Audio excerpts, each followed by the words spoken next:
So now I get to say good morning. I wish wasn't time. So good morning. I'm glad you all can make it today. Next week will be the ingathering ceremony, where we bring water from some place that we've been recently over the course of the summer and add it to our sacred waters as a symbol of our community being many streams with one common pool. So, with that in mind, I think that sort of speaks to the Unitarian Universalist perspective and principle that everything is connected, which is right there in the principles and purposes. And for those of you who are new, in the hymnal in the opening pages, there is a list of our principles and purposes. So we covenant to affirm and promote that the inherent or the interconnected web of all existence, right? So everything is connected. And the system is vast.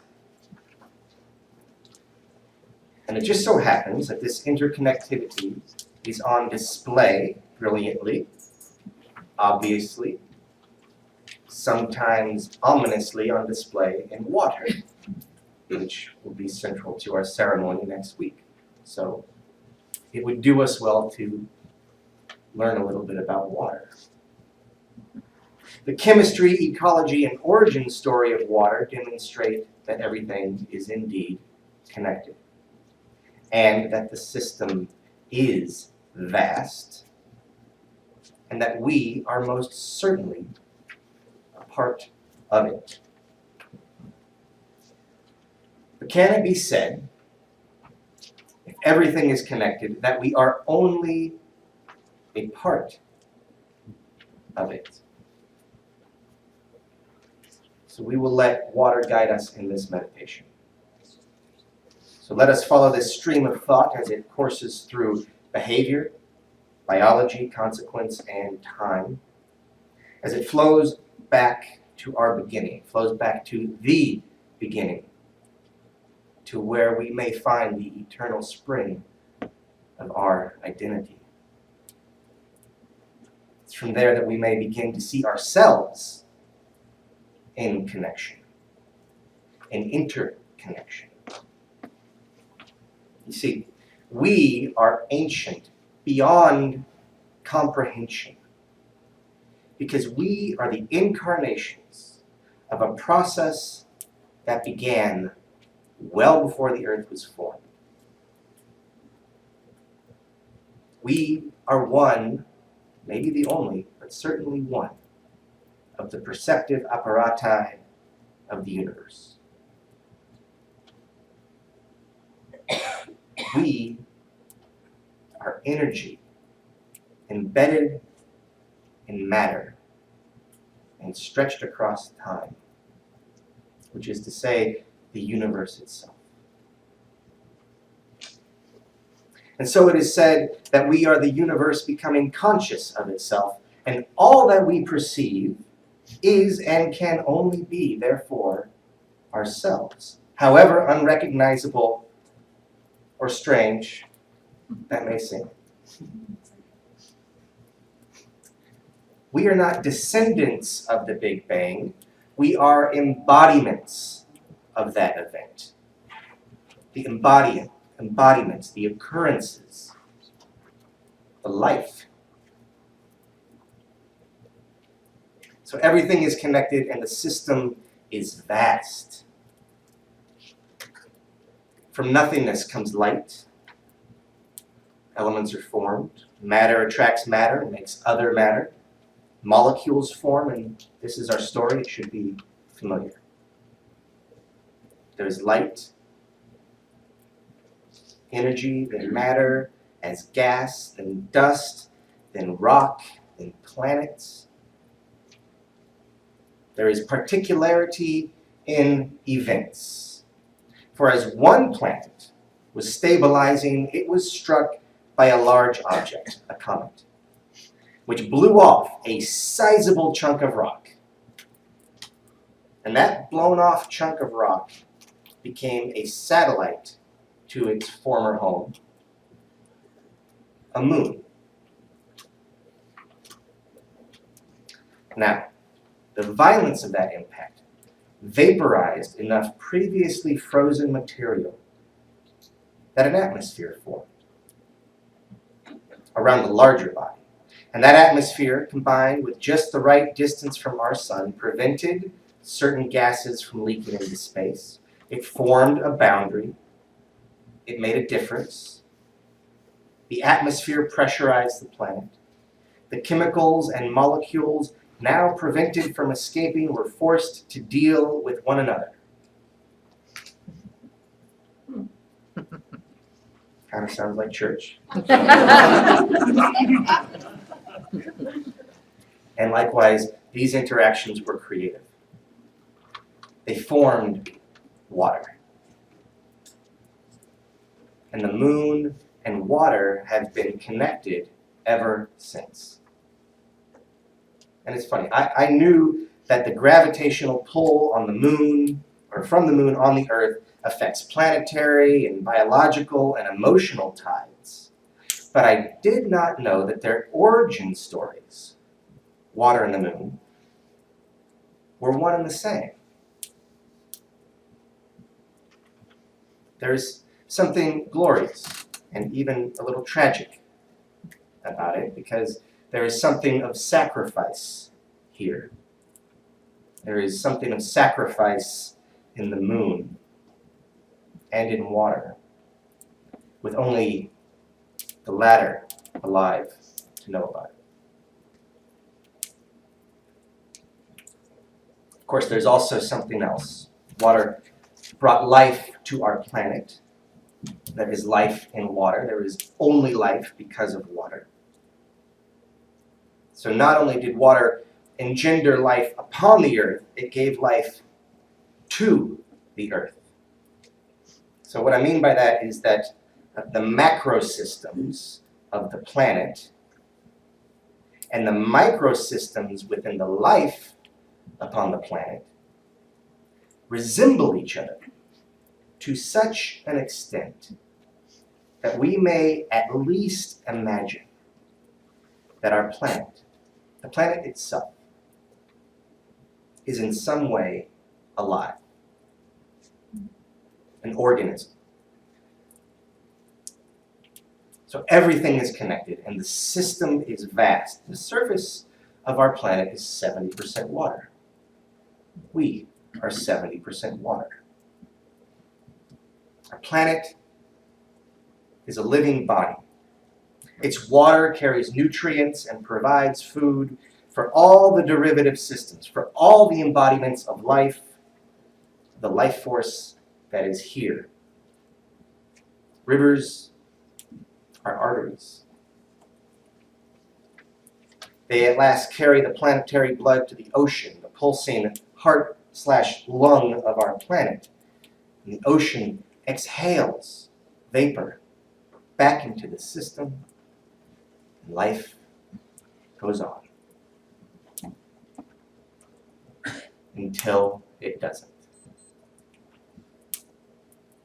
You see, of the 70% of our planet that is water, only 3% is drinkable. And that number is quickly becoming an ideal rather than a status quo. So just as we are clogging our own arteries with the products of modern living, we are clogging the arteries of our living planet with the production of modern living. Rivers are being polluted or flat out disappearing. Water is being commodified and traded for profit, removing it from the jurisdiction of the commons. And commodified or publicly monitored, either way, water has been either mismanaged or overrun to the point where this foundation of life, this element that we must consume in order to survive, has once again become the medium in which disease is conveyed. It's estimated that 2 million people die of waterborne diseases every year. And as a delivery device, water kills more people than war. Some estimate that more than 30,000 people die a day from waterborne diseases.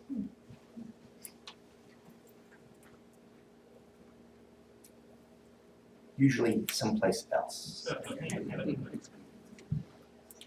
But the system, though vast, is interconnected. So you want to avoid the flu in the next few months, so wash your hands, right? Well, 40% of the flus are delivered via tap water. So we should take refuge in bottled water. Of course, this is regulated less than tap water, which doesn't appear to be regulated all that well. And look, I could go on about the corruption of this most basic element, how the World Bank uses it as leverage to subjugate developing countries, how it is the third largest industry on the planet, how it is conveying pesticides into our bodies, how its use for power generation has displaced millions of people who have no recourse. The bottom line is that water is the fundamental primal condition for life, and it is being corrupted by the very people who depend on it. So, there's good news. The good news is that the answers are already out there. The technical and political knowledge seem to be out there. And the money certainly is out there. The United Nations estimates that it would take $30 billion a year to provide safe drinking water to the planet. Every year we spend $90 billion on bottled water. It would take 30, we spend 90. So the money's there. The answers are many and already available, and actually none of that is where I want to go this morning. The corruption of water really is an important warning, but it's not where I want us to go. Right? It's a question of will, right? And that depends on two things: education and identity. So first, you need to know that this stuff is going on. And second, you need to know how it affects you, even if you do not think you are a person immediately impacted by the corruption of water. Because as you know, the system is vast, everything is connected, and this connection makes everything imminent. Maybe you noticed I emphasized the word you a lot in that last little bit. Because it's this thing about identity that's really at the core here. And that's what I want to explore. Everything is connected and the system is vast. Our planet and our bodies are 70% water. Our consciousness is not only the emergent property of our individual bodies, it is the emergent property of all the macrobiological systems that our microbiological systems arise from. Our consciousness is not just the product of our body, it is the product of the earth. Our minds and emotions are the emergent, unseen reality of the earth system itself. We are walking water. We are water talking. We are water falling in love. But if we are water talking and water walking, if we are fundamentally embodied water, isn't it curious that we get thirsty? So let's open up that curiosity. For here is where metaphor and actuality can be the same thing and separate things at the same time. So here we may at last find some religion. So, how does this sound? We are water, thirsty for water. We are water, thirsty for itself, for ourself. Our bodies, like all the bodies through which water pass, all the stream beds and shorelines and aquifers, our bodies need that water to flow. We need replenished and so purified water, always to renew. And so here is Heraclitus, the ancient Greek philosopher, who said that you can never set your foot in the same river twice. And he's looking at me now and saying that you can never put your foot in the same soul twice. For if we are water, our consciousness is the emergent property of the earth system. That too must flow in order to renew. Our soul must flow. We are water thirsty for itself. And this perspective allows us to find wisdom in metaphor as we can see that when we are psychologically thirsty, when we are emotionally thirsty, what we are thirsty for is ourselves. We are thirsty for our true self. We are thirsty for our good, our best self, our replenished, refreshed, healthy self. We are thirsty for that which we are when we are well. We are thirsty for that which we already are. Fresh water flowing.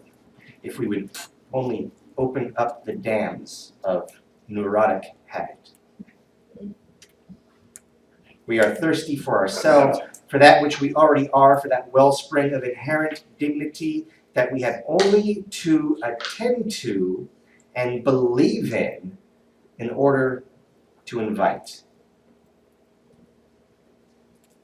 And this is true for yourself and for your relationships and for this congregation. You already have that which you need. This is our act of faith. It is in this act of faith that our spiritual, emotional, and psychological thirst may be satisfied. You already have that which you need. So there's a warning worth hearing here. Do not mistake thirst with desire. Thirst comes from necessity. Thirst knows what enough is. It knows when it is satisfied. When you are thirsty, you drink. I've had enough. No longer thirsty. Desire, on the other hand, comes from imagination, an imagined inadequacy. It is egotistical. And because of that, desire is unquenchable. It does not know when it has had enough, and it behaves like addiction. It behaves like cancer, or like Wall Street. And so where thirst delivers us into health, desire delivers us into corruption, thus guaranteeing the inadequacy it is seeking to eliminate. Desire delivers the inadequacy it seeks to eliminate. Thirst guides us to satisfaction. And here we are, little products of an asteroid impact and atmosphere and light, little cousins of our cast-off moon who paid the cost of our being, the cost of water in cosmic sacrifice, and makes us a little crazy by tugging on the gift she gave from beyond the grave. We are walking water, talking water, prisms of light, whose geneses were one and the same, and assured in the very instance of the Big Bang. We are, you are. All who you encounter are the self-reflective embodiment of the universe and the ever-occurring processing of life and eventual decay. It is this that you see in the eyes of your neighbor and in the eyes of the stranger. This adventure, this flow, this ancient living water, these reflecting pools, life. And if, when you are thirsty, it can be said that you long for yourself, perhaps it is also true that you long for the self that you see in the other. For they are from the same source and bound for the same end.